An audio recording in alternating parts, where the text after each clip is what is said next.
This will be a response to Colttaine and CS MGTOW, mainly to Coltraine's video IQ and National Success. In it, he claims that the alt-right doesn't think IQ matters for national success, and that the alt-right thinks that ethnic diversity is more important than IQ in determining national success.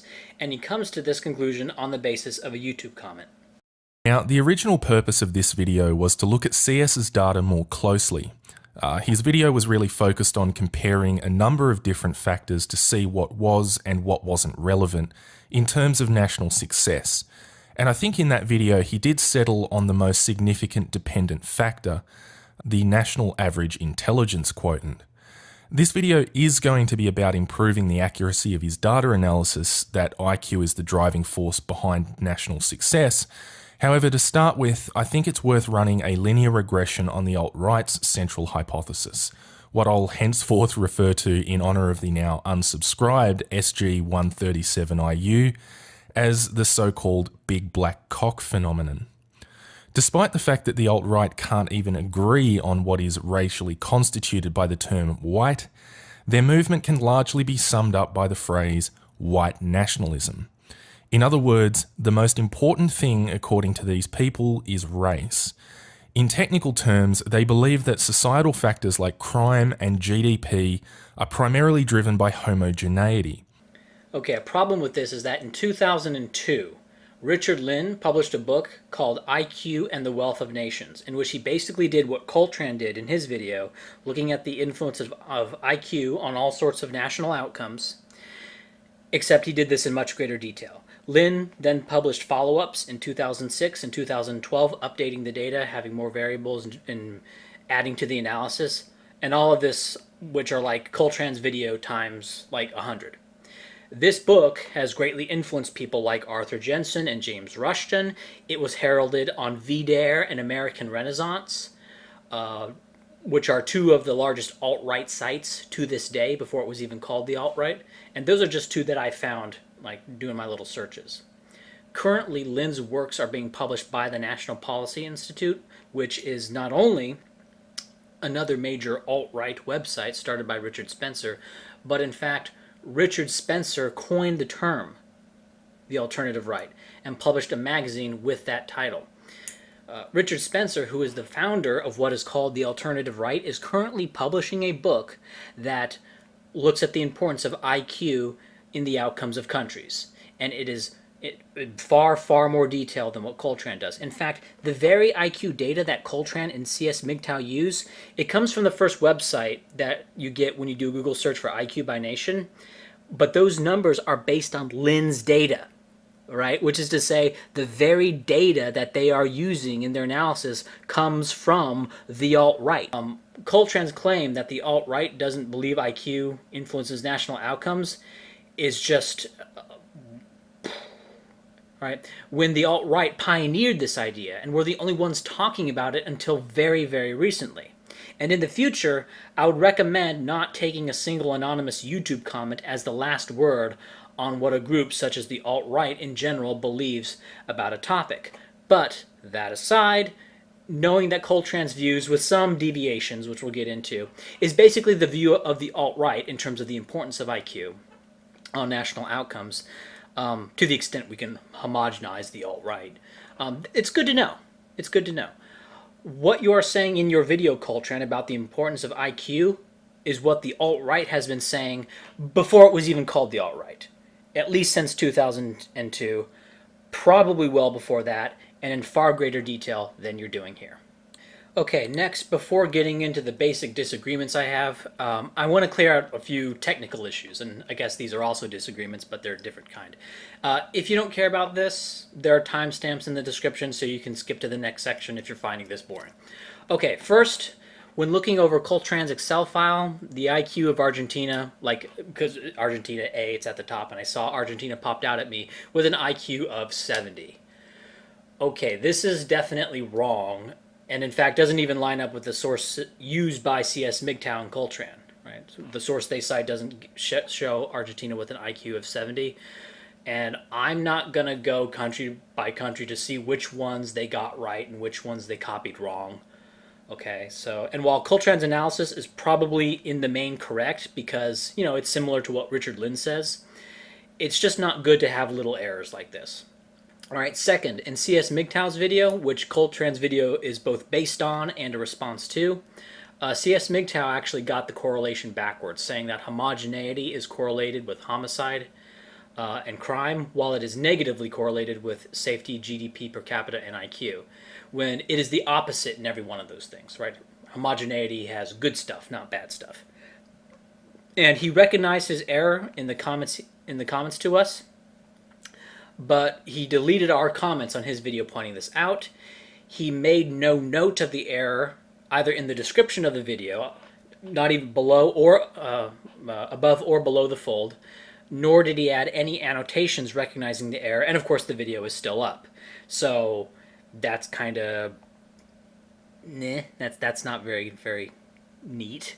Okay, the third thing, and this is kind of a semantic point, it has to do with what constitutes a weak correlation. C.S. MGTOW and Coltraine both claim that a correlation of 0.357 constitutes a weak correlation. Now, the problem is that there's actually a generally recognized standard for this, and this is called Cohen's guidelines for what constitutes a weak, moderate, or strong correlation, and also called small, medium, and large correlation. And these are common, well-accepted guidelines for what to call various correlations. And if we use these guidelines, if you use Cohen's guidelines, 0.357 constitutes a moderate correlation, right, with the threshold for moderate being 0.3.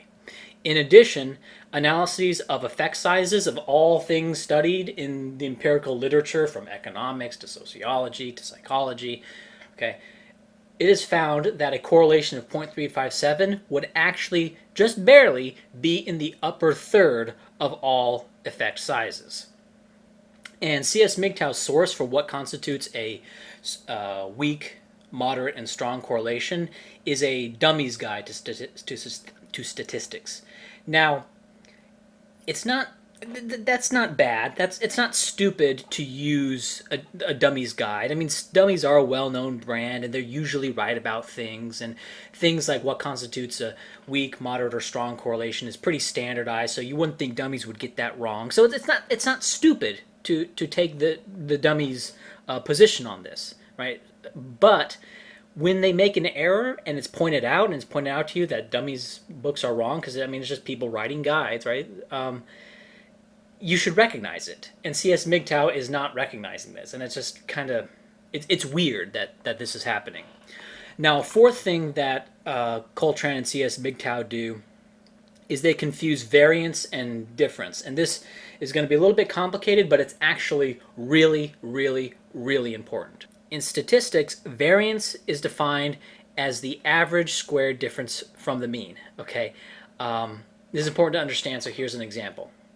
Say we have a data set with two values, 0 and 10. Now the mean of that is 5. The distance between each point and the mean is 5, and so the average distance between the mean is 0.5. To find the variance, we would find the distance between each point and the mean, 5 and 5, and then we would square those, which would give us 25 and 25. Then we add them together, that gives us 50, and then we divide by the number of things that we have, the number of values, minus 1. So we have two values, so that's 2 minus 1. And this would, so we're dividing 50 by 1, which gives us 50. So the variance is 50. Thus, variance is not real-world differences in this example. The real-world difference, the max real-world difference you could have is 10, but the variance is 50. Now, Phil Birnbaum has what I think is a good way to describe this, and he has kind of a little anecdote here. He says, quote, "The ballpark is 10 miles away, but a friend gives you a ride for the first 5 miles. You're halfway there, right? Nope, you're actually only 1/4 of the way there. That's according to traditional regression analysis, which bases some of its conclusion on the square of the distance, not the distance itself. So you had, you're 10 miles away, so that's 10 times 10, or 100 miles to go. And your buddy gave you a ride of 5 miles, but that's square that, so it was actually 25 miles squared. So really, you drove 25 miles and you had 100 miles to go, so really you're only 25% of the way there. Now, obviously, this makes no sense in real life, but if this were regression, the r squared, which is sometimes called the coefficient of determination, would indeed be 0.25. And statisticians would say that the ride explains 25% of the variance, which is true. There are good mathematical reasons they say this, but they mean explains in a mathematical sense, not in a real life sense.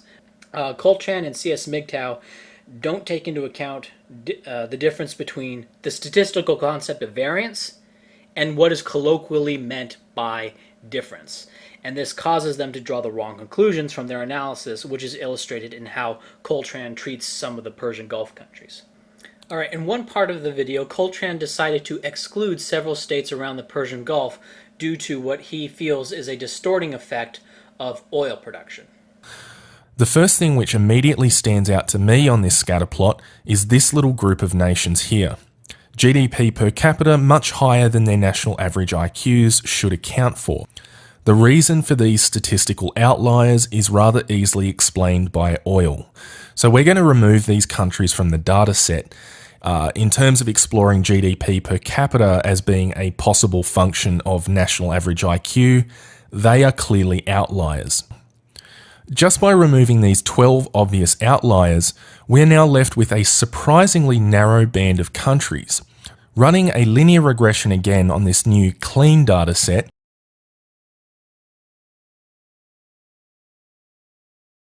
the r-squared value literally doubles. Now, what's interesting about this is that the correlation between oil production and per capita GDP in 2002 was 0.24, almost the same as the correlation between homogeneity and per capita GDP. And yet, according to Colttaine, ethnic diversity is not correlated enough to have an important impact, whereas oil production, which has roughly the same correlation, can have such an impact that it creates outliers that need to be removed. So if oil production can have this big of an effect, why not ethnic diversity? To argue this, you're going to have to bring up something other than the correlation with GDP.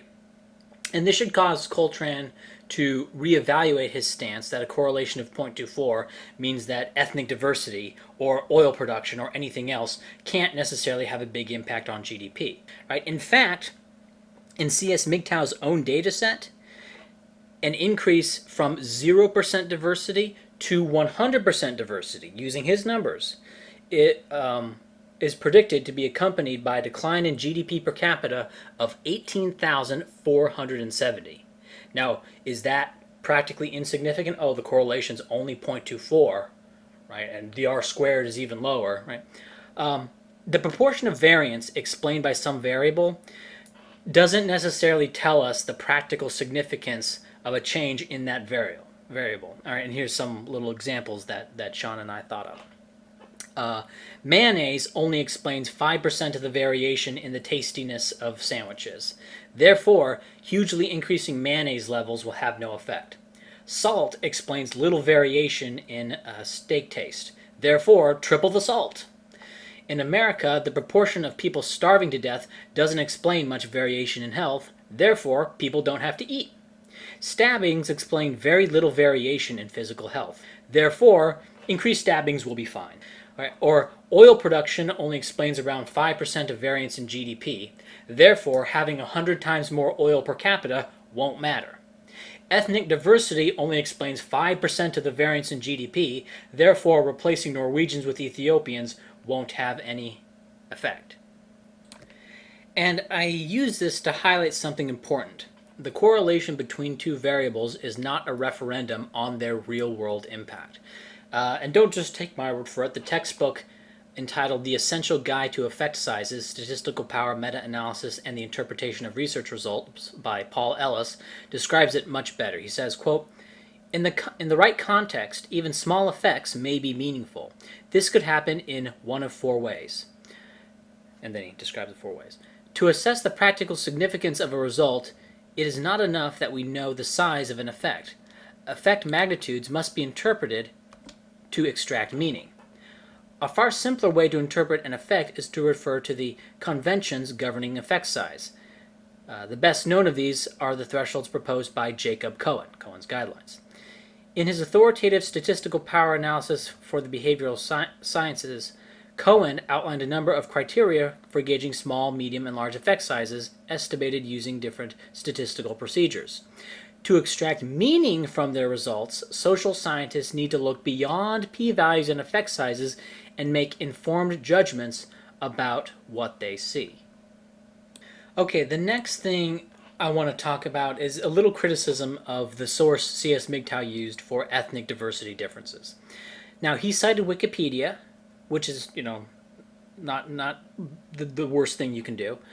And Wikipedia was using the paper Ethnic and Cultural Diversity by Country by James Fearon in 2003.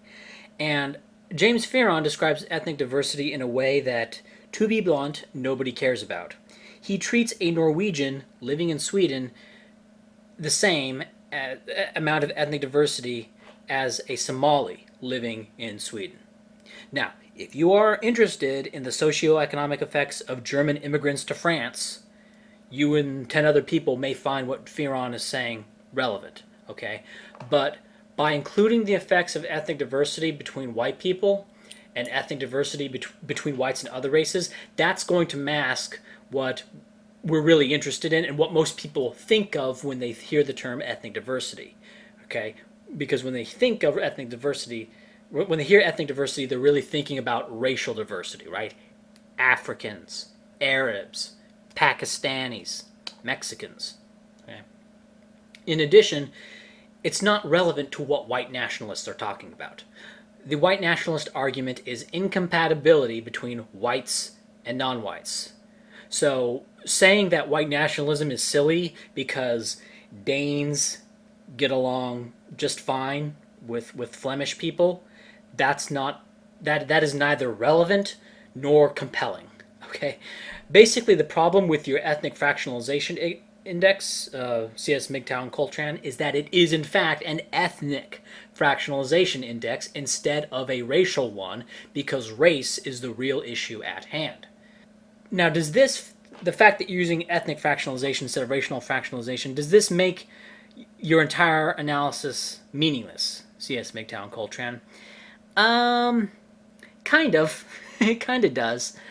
But the truth is, it was already kind of meaningless in the first place, given that these correlations don't really mean as much as you might think they do, as explained before.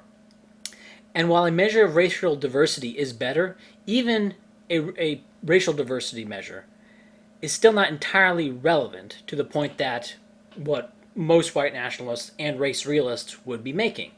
That is, the effects of races done to a country by various races. For example, if Britain imports 10 million Chinese people, that's going to do far less damage than importing 10 million Africans. In fact, from a GDP standpoint, the Chinese will probably raise Britain's GDP per capita over time, right, after the initial shock. Now, there are going to be other costs to having a bunch of Chinese in Britain, right? Like, it'll be more crowded, right? More people is bad. And there will be Chinese influence in British politics, right? And to the extent that it deviates from what the white British would otherwise have, that's going to make it worse for the white British. And it's also bad if you have a pure racial sentiment, if you have any of that. But white and non-white isn't some binary distinction. So even a racial fractionalization index wouldn't be ideal. Okay, but we can talk about that other time. The point I'm making here is that this ethnic fractionalization is really silly and it's not that good. It's not a good measure of diversity in terms of what people really are arguing about and what people really care about. Poverty and crime. Colttaine points out the strong correlation between poverty and crime across countries, and then says that poverty explains a greater proportion of the variance in crime than ethnic diversity does.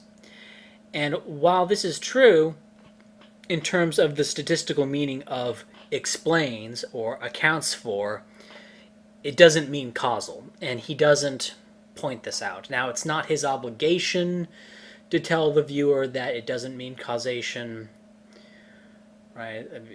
He's using technical statistical terms, so it's not an obligation for him to point out that that the correlation doesn't necessarily imply causation, but I think he should. Now, yes, criminals tend to be poor, okay, but what is a criminal anyway? Well, it's someone who is impulsive, who doesn't think ahead, and can't properly evaluate the consequences of his actions. In general, these are not traits that are going to make a person wealthy. So intuitively, we can imagine that traits that make one criminal also makes one poor. On the other hand, we can also, sort of imagine that people who are poor and desperate, that they need to steal, or that they are stressed out by their economic situation, and so they lose it and they snap and they kill someone or attack someone or even rape someone. Okay, well, economic recessions are a natural experiment for this since everyone gets poorer during a recession. But economic recessions are sort of a good natural experiment for this since almost everyone gets poorer during a recession, so we see an actual shift. Now, does crime increase during a recession? No, it actually decreases. Now, one thing people could say is that there's less stuff to steal during a recession. Okay, well then why is the continent of Africa so crime-ridden when there's very little to steal in Africa? Regarding stress, one thing about criminals is that criminals actually show less physiological signs of stress than non-criminals do. In fact, a low baseline stress level is a hallmark of a criminal personality, right? And an explanation I have of this is that, people with a high baseline stress levels are going to be really stressed out when they're trying to commit a crime, and so they just won't do it. Whereas somebody who doesn't get stressed by things is more likely to go through with committing the crime. And also, I think that this gives a causal explanation. It's not necessarily true, but it gives a causal explanation as to why crime goes down during a recession, which is that the people's stress increases during a recession. Another thing is that when looking at families, when a family becomes wealthier or poorer, it doesn't become any more or less criminal, right? When a family moves up socioeconomically, it doesn't become less criminal. When a family moves down socioeconomically, it doesn't become more criminal. Okay. Now you can then say, well, it's because of the family values that were applied at the various socioeconomic levels, and you can get into complicated psychological explanations for this if you're trying to put together. If you're really committed to there being a non-genetic explanation, that there has to be a non-genetic explanation, you can, get into like a whole bunch of complicated literature to sort of piece and string something together that explains this. I mean, genetics explains it just fine, right? That's something nice about it, is that it explains this just fine in a very simple way. But if you're committed to an environmental explanation, now you're getting into sociology and you need all sorts of studies and stuff, and it's a lot more complicated than just variation in poverty explains variation in criminality, right? You're going to have to do a lot more than that. Now, just as a thought experiment, this is not an empirical thing, but just as a thought experiment here, what kind of a country do you think people who are genetically more predisposed to being criminal would create? Right? People who are in the top 10% of criminality of all people in France. If they had their own country, what kind of a country do you think it would be like? Well, it probably would not be very well run, because again, the people running it, all the people, they're all, they have short time horizons. They don't think things through, so it's going to be an incompetently run country in terms of the government. The businesses are all going to be incompetent. It's going to be violent because the people there are violent, low baseline stress levels, and probably a higher level of sociopathy as well. Not probably. I know they definitely will, because criminals do have a higher rate of sociopathy. And since everyone is violent around them, violence becomes slightly more normalized, or at least less stigmatized than it is, say, in France. And this then creates even more violence. The governments, of course, would be totally corrupt, right? Because the people in the government, they're all criminals too. And they would be more than willing to kill all opposition, and they would be completely unconcerned with abstract principles like human rights and liberty and stuff like that. Haiti, Detroit, St. Louis, Baltimore, the black parts of London, and the whole continent of Africa. What are those places like? Right? Just something to think about when you say poverty explains, the variation in poverty explains the variation in crime. And finally, when Colttaine and C.S. MGTOW claim that race doesn't matter because IQ is so much more powerful than the ethnic fractionalization quotient they use, which has the problems that I outlined previously, they're ignoring that not only is IQ highly heritable in general, and that it varies by race, but also that the racial gap is almost certainly highly heritable. Surveys of intelligence researchers put the median estimate for the black-white IQ gap, for example, within the United States at 0.5 heritable. Now, the survey didn't ask the age group heritabilities for the black-white IQ gap. The race question was just one of many, so they didn't. It wasn't a survey about race. It was a survey asking a bunch of questions, so they didn't go into all sorts of detail about the black-white IQ gap. But this is important because the consensus on the general heritability of IQ in the United States for age 24 and up is around 0.8, while the heritability at lower ages is lower, and this is a phenomenon known as gene amplification. The best way to explain it, sort of colloquially, is that for example, people who are younger, they'll have like blonde hair, and then when they get older, they get brown hair, and that's because of the dominant genes expressing more so over age. And in general, traits become more heritable with age. This is true facts, commonly accepted. This is not like a crazy IQ thing. And I think the heritability of the black-white IQ gap is 0.8, and I have reasons to argue that. And if you have a few hours, I can tell you why I think it's that high. But forget that. Just go with the expert consensus. Say the heritability is 0.5.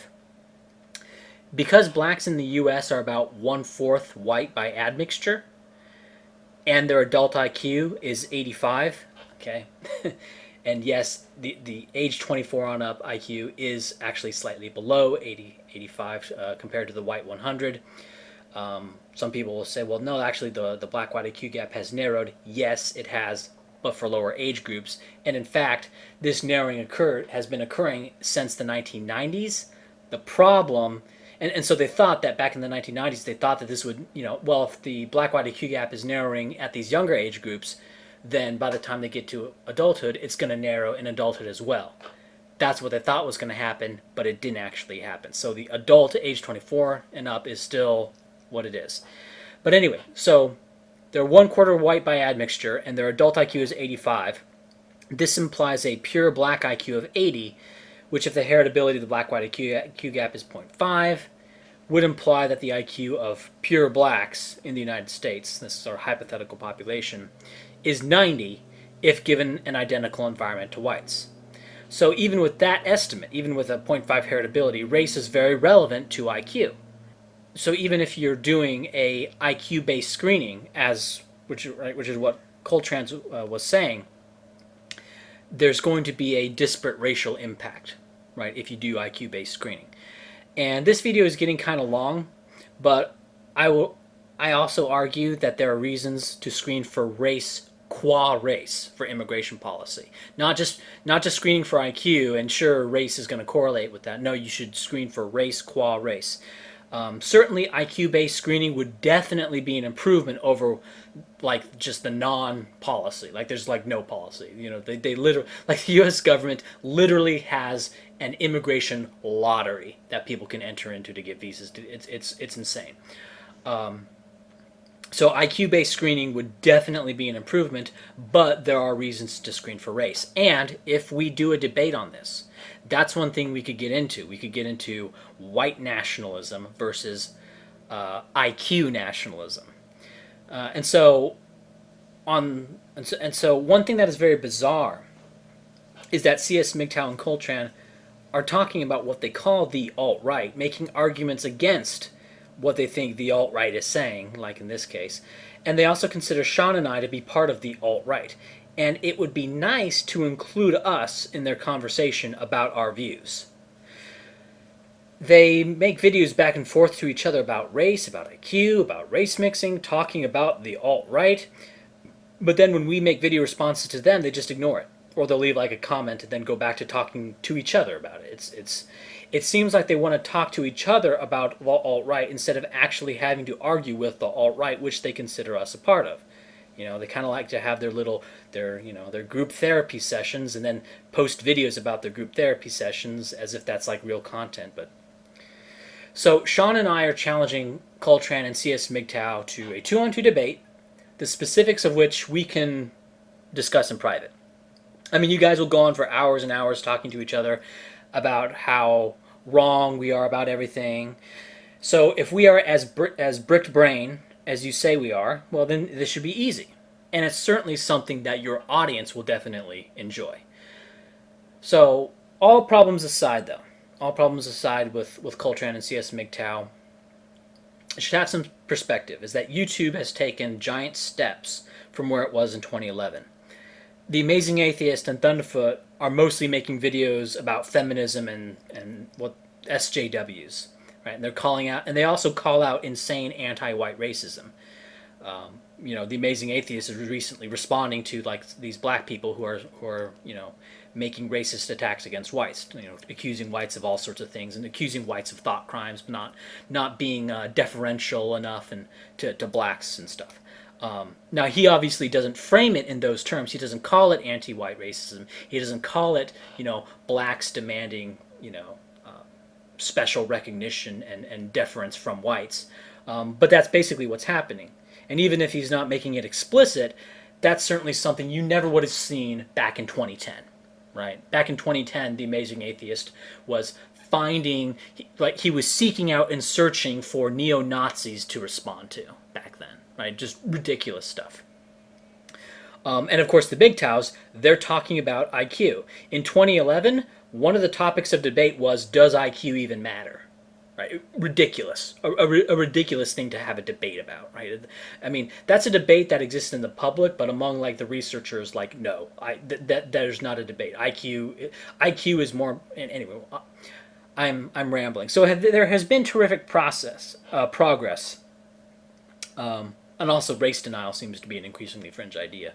But so there's been great progress. Even on Facebook, right, in liberal groups, the majority of them believe in biological races. And while most people aren't race realists, I don't know.